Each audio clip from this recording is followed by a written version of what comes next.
this morning, I was taking a look around. I was taking a look at the Weather Channel, and you can see my field is still pretty wet. But this morning, I was taking a look at the Weather Channel, seeing what the weather's gonna be like for the next 2 weeks. And today is Wednesday, and in 5 days, on the 2nd, I think today's like the 27th or something like that, but on the 2nd of next month, there is a 65% chance of it raining. And then on the 5th through the 9th, that whole 4-day segment, there is a 60% chance of it raining every single day. And so that essentially means, like, if my field is like this, I can't get on my field. My tractor will get stuck, and I just can't get back on my field. And realistically, it needs to not rain for about 4 days, and it needs to be pretty warm outside for my field to dry up enough for me to get my tractor back here. So, long story short, if I'm gonna do anything on my field, if I want to get anything done on my field over the next 2 weeks, I need to do it now. I need to do it now, because if I do it now, on the 2nd, when it rains here in 4 or 5 days, when it rains, and then it'll rain again in 3 days. You see what I'm saying? And I won't be able to get back here. And so I'm actually going to take y'all back to the field with me right now, and we're going to do this together.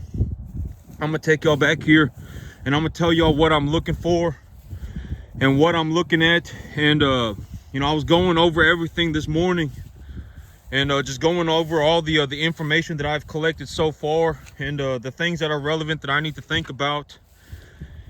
And so as of right now, the way that I look at my field is that this half of my field is section 1, this half of my field is section 2, and the section in the back is section 3. That's how I divided my field up. And so the okay, so the information that I double checked this morning, and I made sure I was thinking clearly and I was thinking objectively correctly, is that over the last month, I've applied about 25 pounds an acre of a fertilizer mix. Excuse me, I've applied about 25 pounds of nitrogen per acre over the last month. Over the last about 3 weeks, I've applied about 25 pounds of nitrogen and per acre. And on that 25 pounds of nitrogen, I got about 2.5 inches of rain. And I applied that nitrogen at a 5:1:3 ratio NPK. Also, it had 7 pounds of sulfur in it. And it's got about 3 inches of rain on it, about 2.5 inches of rain on it, and it's been about 3-4 weeks. And so when I look at my field as of right now, you can tell, or I mean, I can tell when I look at the grass. You see this right here? This grass is not doing very well. I do need to maybe the grass as of right now, maybe it's 8 inches tall, and it's not doing very well. And so I have an opportunity. If I miss this opportunity, okay, so the thing about plants is that a good way to think about plants is to imagine plants being a human being, right? If a human being is larger, they will need to consume more food to keep their size. They will need to consume more water and more food to keep their size. And fertilizer is essentially food for the plants. And water is just water. Water is water for the plants as well.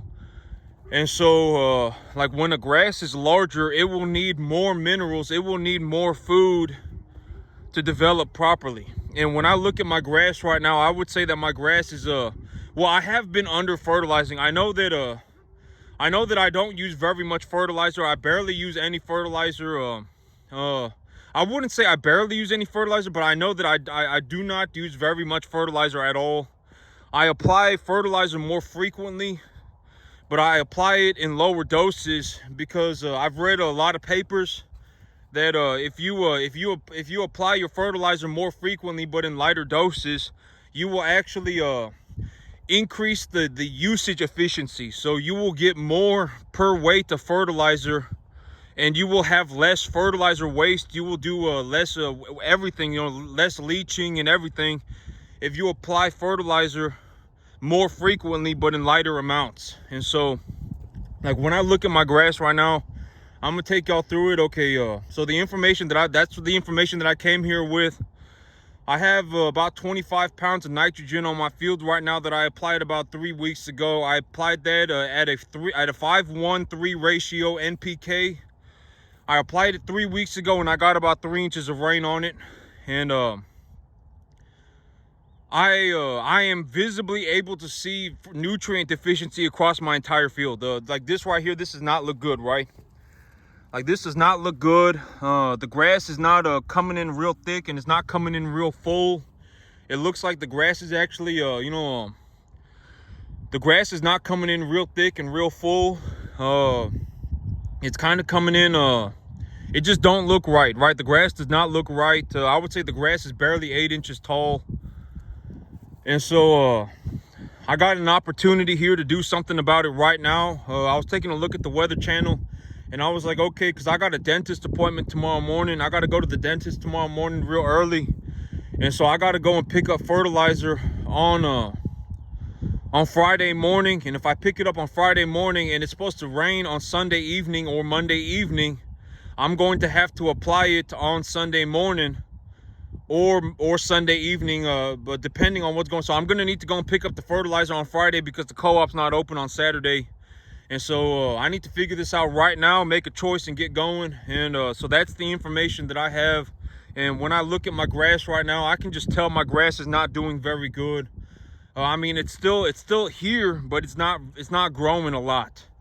And and when I take a look at the numbers, I'm also telling myself, don't just go upon my biases, right? Because if I look at my numbers and I say, oh, I only applied 25 pounds of nitrogen on a 5:1:3 NPK ratio, and it got 3 inches of rain on it, on a piece of paper, it's gonna look like I don't have enough fertilizer on my grass. But I said, make sure I go outside and I take a good look at what's going on and actually confirm it.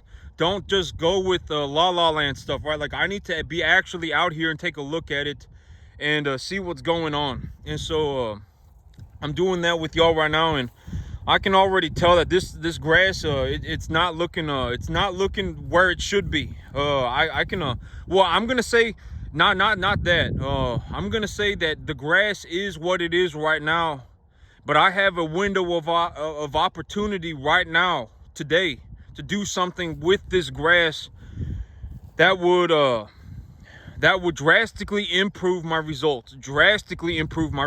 And so when I look at my grass, I don't see any I don't see any grain heads. I see a lot of flag leaves. And so one thing that I would say that I did do correctly, I always say, do things correctly, or always acknowledge the things that I do correctly, right? When I look at my grass, under fertilizing the grass and increasing the animal density on my field did cut the grass back a good bit. That is one thing I will say. I will acknowledge that I did that very well.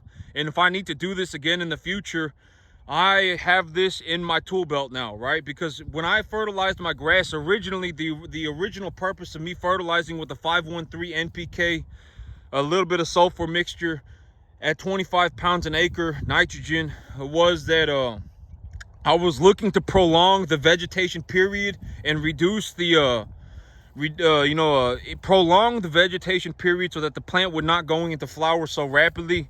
Because if the plant goes into flowering, the feed qualities of the grass will drop substantially very quickly.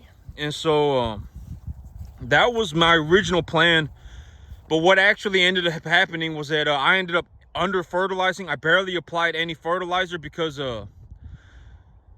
maybe I did this instinctively without even noticing it, but my grass was too tall. And I was like, oh my God, if I keep going at it like this, my grass is going to come in very, very, very, very good. It's going to come in way too fast. The animals are not going to eat it. It's going to go to seed and then it's going to die. And when it's in seeding, it's when it's starting to seed, the feed qualities of the grass will be too low. And so maybe I did this instinctively without even realizing it, but I ended up doing a very good job. I'm actually gonna when I take a look at it for what it is, even if the grass is only 8 to 10 inches tall and the grass in the back is better, I mean, the cattle have more than enough grass. I mean, I could still run like 80 cattle on this field and it wouldn't be any issues, right? It's not, I'm actually doing, in actuality, I'm actually doing very good for myself when I actually think about it, because the grass has grown in very slowly over the last month because of the under fertilization. I'm not fertilizing it enough to make it grow very rapidly, but I'm also not fertilizing it so little that it won't grow anymore. And so when I actually think about it, I actually did a very good job. I'm actually doing very well right now, because when I take a look at my field right now and I just scan my field, I don't see any grain heads. I don't see any grain heads, and so the grass has not started to seed yet. That means the cattle are chewing the grass up pretty fast. That's also one thing that it's like if I really, or if anybody, you, me, whoever, right? If I was like, oh man, my grass is coming in too fast and it looks like it's starting to seed and the weather looks like it will be pretty good for winter wheat to grow over the next month, and I want it to keep growing, you can cut the grass back with a bush hog. You can bush hog it. You can mow it. And if you mow it, you'll chop the grass back down very low, and you'll cut all the grain heads off of the plant, all the flag leaves off the plant. And then the plant will need to revegetate so that it can produce the grain head again. And so that's also one thing that you can do. But, you know, I got a whole bunch of grass mowers, right? You know, these cattle, they all mow the grass for me. That's the whole idea of my farm, is that, you know, I grow the hay and the cattle harvest it for me. And I say, you know, and when the cattle harvest it for me and I take them to market, I essentially get paid for my grass. And so when I look at my field right now, whatever I need to do right now, I also need to think 2 weeks in advance, and I also got to plan for 1 month in advance. Because here's the thing, right? Okay, so when it comes to grass, I don't really care what kind of grass I'm growing, as long as the grass is growing and it's in roughly the correct correct feed qualities to raise my animals properly. And so I don't really care what grass I'm growing. Like okay, here's a way to put it. Winter wheat, according to Google, I mean, this number, you know, maybe, you know, plus or minus 3 degrees, right? Up to about 82 degrees Fahrenheit. Granted that the grass would also need moisture. You know, if it's 80 degrees outside and the ground is bone dry, your grass is not going to grow, right? And so if there's at least enough moisture to keep the plant going in the soil, and it's 82 degrees outside, the winter wheat will continue to grow. The photosynthetic machinery of the winter wheat plant is not being damaged by the intensity of sunlight that is going through it. If it gets to be over 82 degrees Fahrenheit, the winter wheat, even though that there is adequate moisture in the soil, well, I mean, if you got an excess of moisture in the soil, the plant can respirate faster. You know, I've always said the plants are uptaking water through its roots and releasing it through its pores. And if there's an adequate amount of moisture in your soil, if the plant is if there's an excess of moisture in your soil, the water going through the plant material will actually cool its leaf temperature. Because if we were to take a look, if we were to like take a thermometer and measure the atmospheric temperature, and then I were to go to the leaf of the plant, like if I were to go to the leaf of the plant and I were to take the temperature on the surface of the leaf, the temperature on the surface of the leaf would be different, right? It would be different. And you got to understand, like if we look at a plant right here, like this is a very good example. If we take a look at a plant, you can see that only a portion of the plant is being contacted by the sunlight, right? And then the plant is actually shading itself as well. And so if there's water running through the entirety of the plant, you know, the portion of the plant that is direct contact with the sunlight will be excreting more water, but also be a higher temperature. And so, the plant as its overall, it really, you got to really just take a look at what's going on and figure out what's going on objectively, and then decide what you're going to do. That's the name of the game, right? I've always said you got to learn to think objectively, right? If you would think subjectively, I mean, subjectivity is always up for debate, but if you think objectively, it's true across the broader plane of reality. Like if I say the sunlight is going through the plant, and a portion of the plant, if you just take a look at the plant, you can tell that a portion of the plant is shading itself, and the portion of the plant that is shading itself is going to be cooler than the portion of the plant that is in direct contact with the sunlight, right? I mean, if you just stand in the shade, you're gonna realize that it's cooler under the shade, right? That kind of stuff, closer to being a universal truth than something like, my grass is, whatever, La La Land time, my cattle are pooping on the grass, and everything, the poop is a fairy dust, and whatever, subjectivity, right? I mean, like when I look at my grass right now, excuse me, I got a lot of snot up in my nose right now, but when I look at my grass, okay, so fertilizer for grass is like food for people. And the larger somebody is, the more fertilizer they're going to need to maintain that size, right? And it's the same thing with the plants. The larger a plant is, the more food it will need to maintain its size, the more fertilizer it will need to develop properly. And over the last 3 weeks, I've only applied 25 pounds of nitrogen per acre, and I applied that at a 5:1:3 ratio. And when I look at my field right now, I would say that my grass is growing very slowly. It hasn't started to die, because if the mineral concentrations, okay, so what will ultimately happen is that if the cattle walk around and eat the grass, what will ultimately happen is that they will pull the, because I've always said that the grass is metabolizing the soil, right? The grass is metabolizing the soil. The same stuff that is in your soil, the same stuff that is in soil is in you, right? Is in people, and it's in cattle, and it's in grass. The same calcium in the soil is the same calcium that is in your bones. It's the same calcium that's in the grass. It's the same calcium that's in the cattle. That's just objectively how things go, right? More or less, that is closer to being a truth than subjectivity, right? And so grass has the ability to metabolize the soil, and cattle have the ability to metabolize the grass, and we as human beings have the ability to metabolize cattle. And so that's the long story short, right? And so a larger plant mass, plants that have larger mass, is like having a person with a larger mass. They will need more food to sustain themselves, and plants that have a larger biomass will need more minerals to sustain themselves as well. And so a field that is like if I had grass that was very small, right? If I had a 1 week old grass that was grown in roughly optimal conditions, and it was maybe 3 inches tall, that grass would not need as much fertilizer to develop at a rapid rate as a grass like this.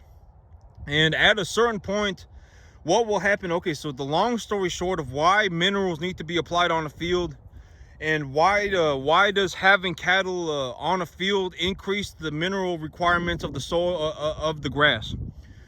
Long story short, okay, so if the grass metabolizes the soil, it's pulling minerals out of the soil, and it's storing it in its plant material.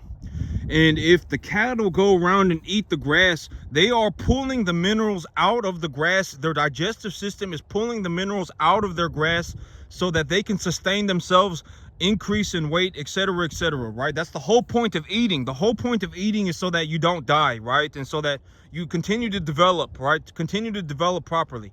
That's the whole purpose of eating. And so cattle, they will eat the grass, they will digest it, pull all the minerals that they can out of it. Their digestive system will pull all the minerals they can out of it, and the tiny bit that's left over will come out their rear end. I think I read that half of a bovine's manure, 50% of it is just straight bacteria.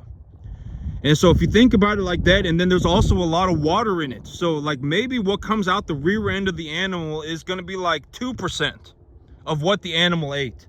I mean, 2%. And so 98% of the minerals that was being accumulated by your field has been pulled out of your field by the cattle. And so ultimately, over a long period of time, what will happen is that the field will become so depleted of minerals that everything will just can practically stop growing. I mean, to almost zero growth, almost, because there were all the minerals that was being accumulated by your plant was not being returned back to the soil. It was being harvested by an outside source, which is cattle. The cattle have been harvesting it and storing it in their bodies, and it's been depleting the field of minerals.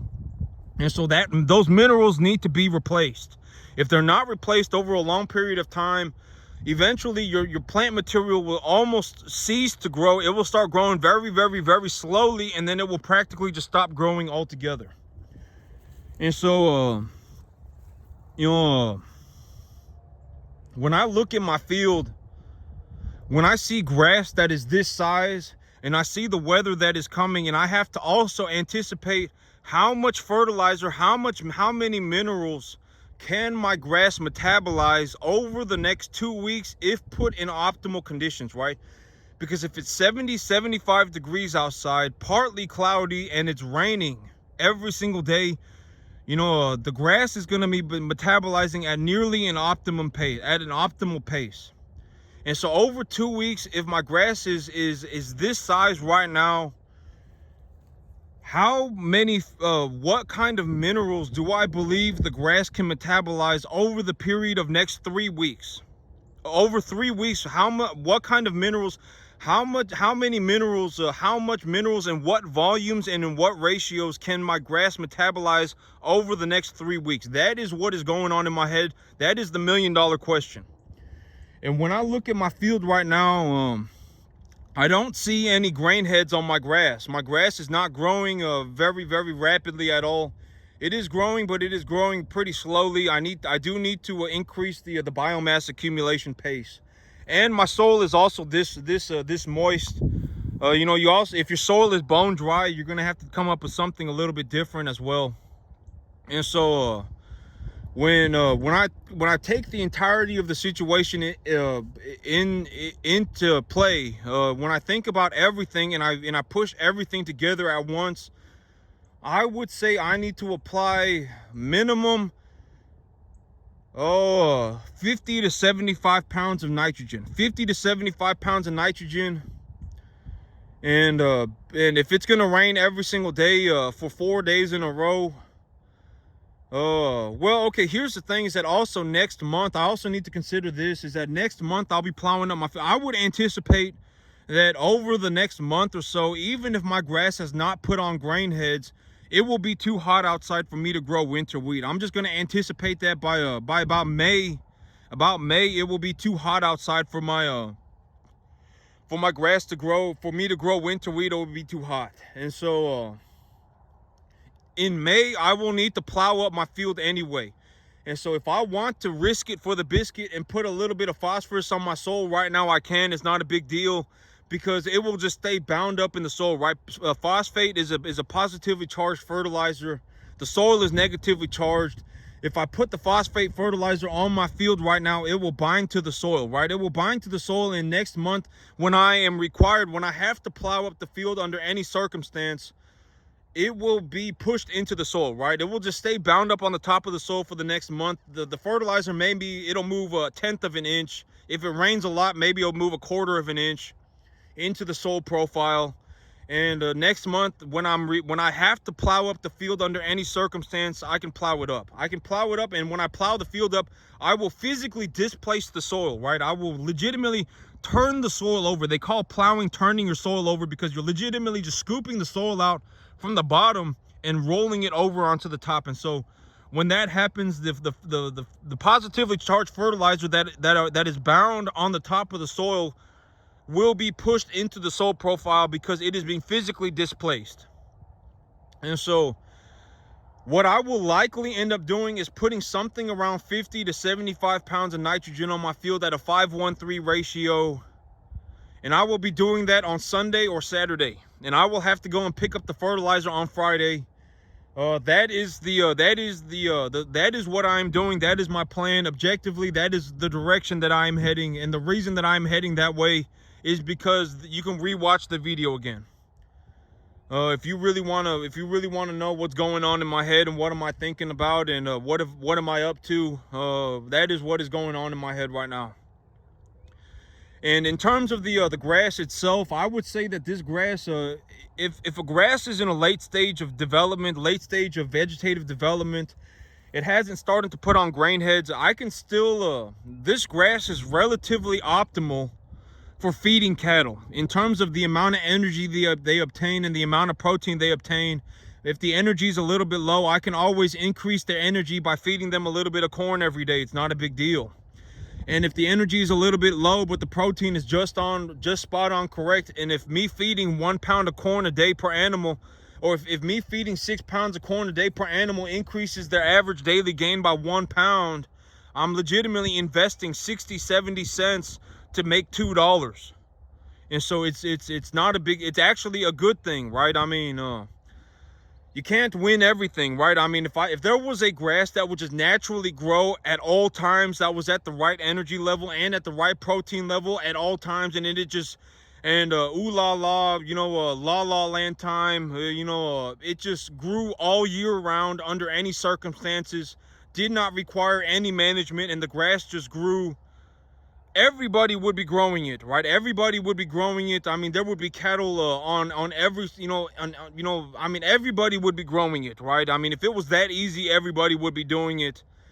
But in reality, it's a multi-dimensional situation, right? All my grass is in this stage of development. This is what I've been doing for my grass as of right now. My soil is this wet. The weather's going to be like this in a week. I anticipate the weather's going to be like this in a month.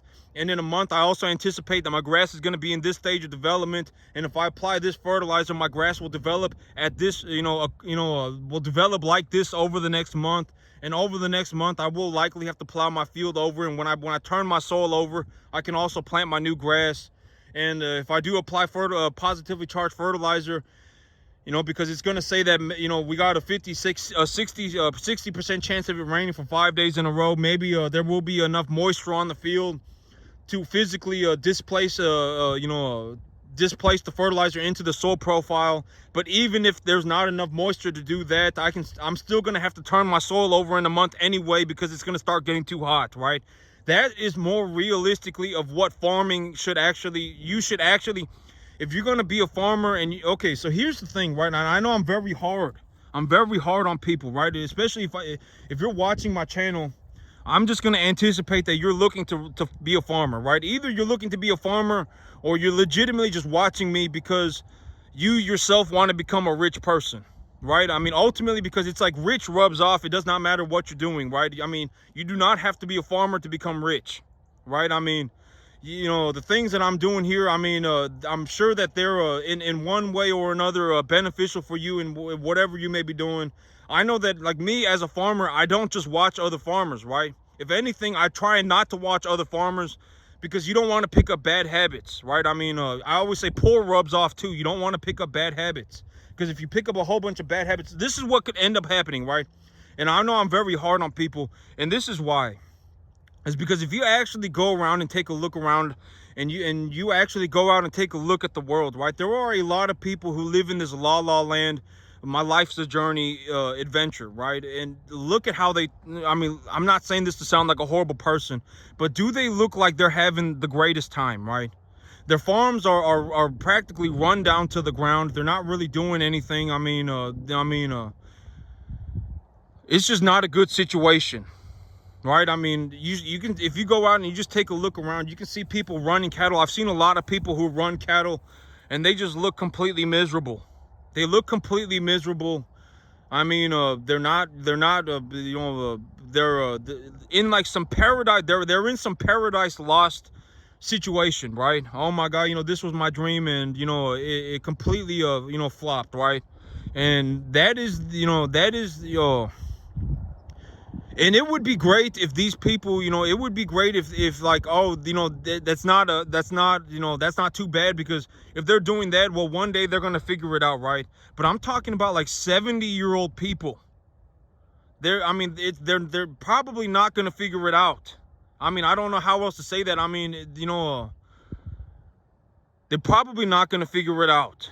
I mean, it would be very naive to look at the world and say, oh, if you suck, that's okay, because you're just gonna figure it out tomorrow, and every day that you're just gonna continue to get better. That would be very naive, right? That would be very naive, or that would be idiotic.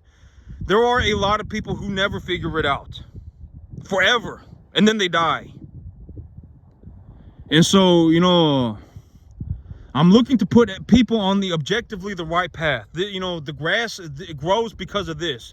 Accumulates minerals via contact with its roots, and excretes water through its leaves and exchanges those water molecules for carbon dioxide.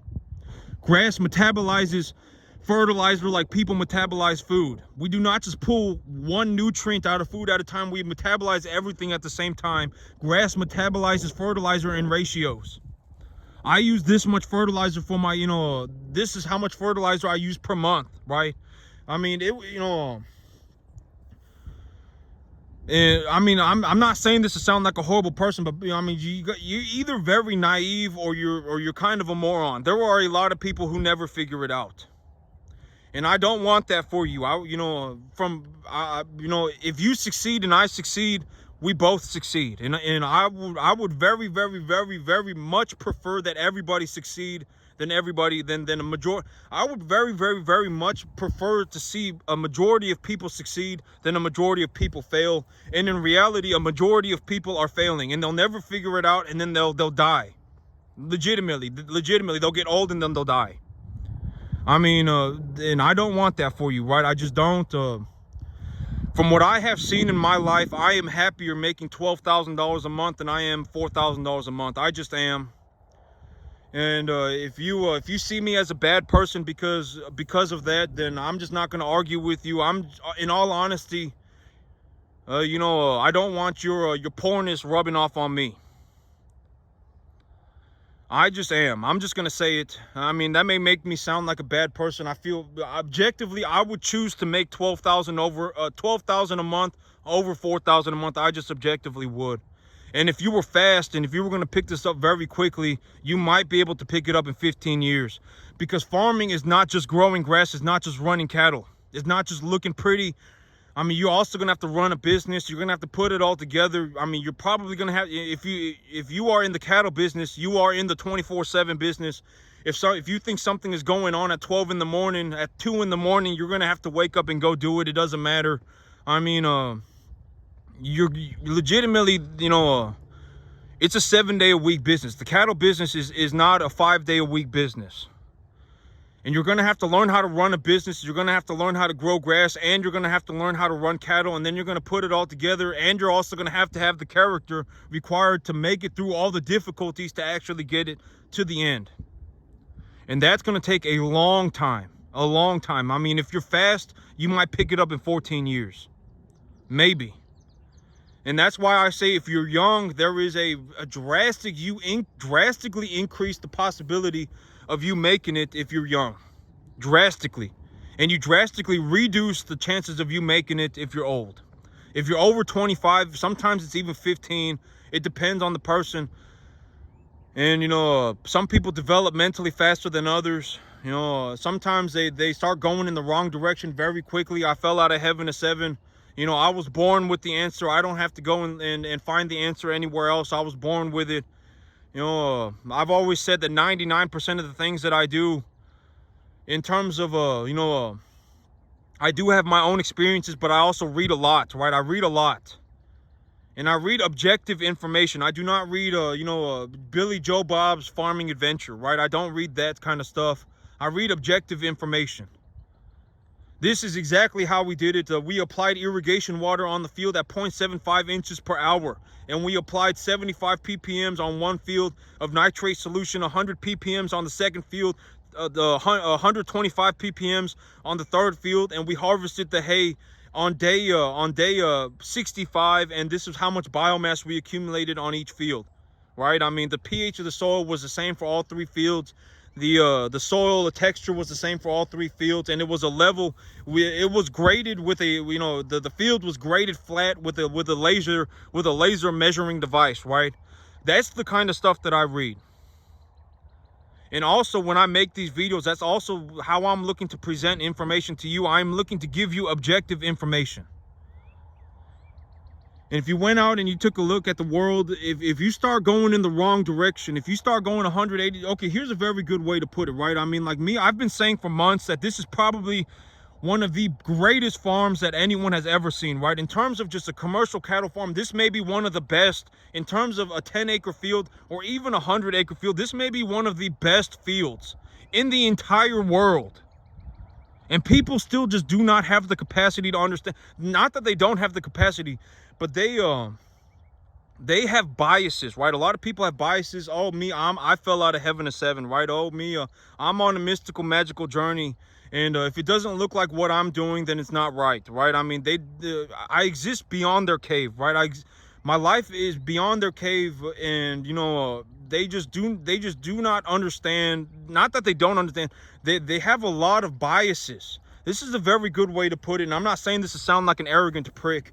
But if you're, you know, I always say altruism is not good, right? Like if you legitimately think like La La Land, that's altruism, right? And that's not good. I mean, ultimately, altruism is not good. If you see a lot of altruistic people, they're not good people. A lot of altruistic people are not good people.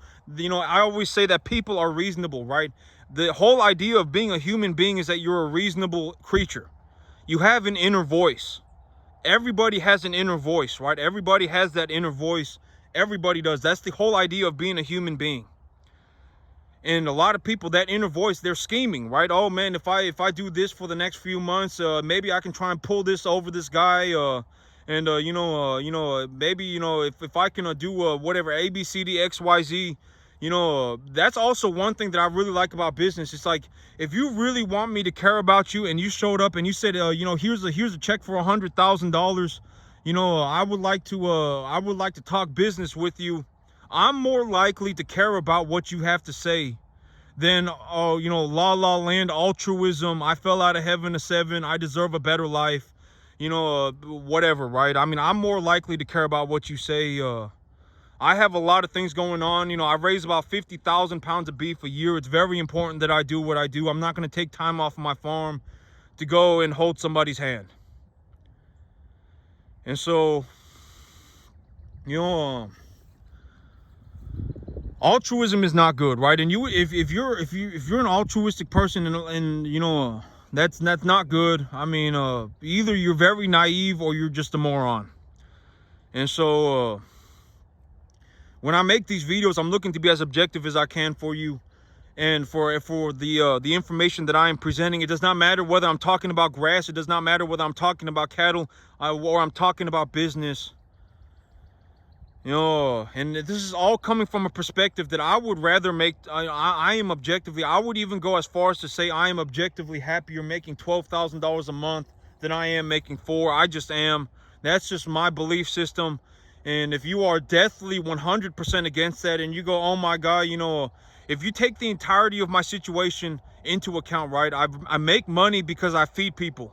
There is a direct correlation between how much money's in my bank account and how much beef I produce. If I make more money, I see that as a good thing, because if I'm making more money, I'm feeding more people. So if there's a lot of money in my bank account, that's a very good thing. In that perspective, if I make more money, I believe I would even go as far as to say I am happier making more money. I'm not like some like a pathetic person. I'm not like some I'm not like selling kids into sex slavery, right? I'm not like in that kind of business. I legitimately run cattle, and I feed people, and I get paid for feeding people. And from that perspective, from the entirety of the perspective, if I have more money, and also it's also the perspective of I work 7 days a week, and I do very difficult things, and I know I do them, and I know I do very difficult things. I did not just wake up like this. If you think that I just woke up this good at running cattle, or this good at running a business, or this good at growing grass, you're either very naive or you're a moron. I mean, you know, I do very difficult things. I get paid a lot of money, and I believe that the work that I do is important. From that perspective, I believe that I am happier making more money. And so this weekend, I'm also going to be selling cattle. This weekend, I'll be taking cattle to market. Oh man, that's a very good point. I actually just remembered that. And so I'm going to have to double check the weather, because on Saturday morning, I won't be able to put fertilizer on my field. Tomorrow morning, I got to go to the dentist. Friday, I'll pick up the fertilizer, and I'll double check to make sure that it's not going to rain until Sunday.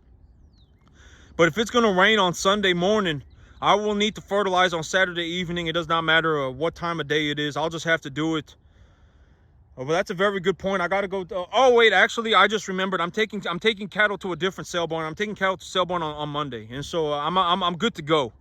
I got you know, I've collected enough information on what I need to get done. I got a plan set for myself. It's objectively, I'm objectively looking to accomplish this.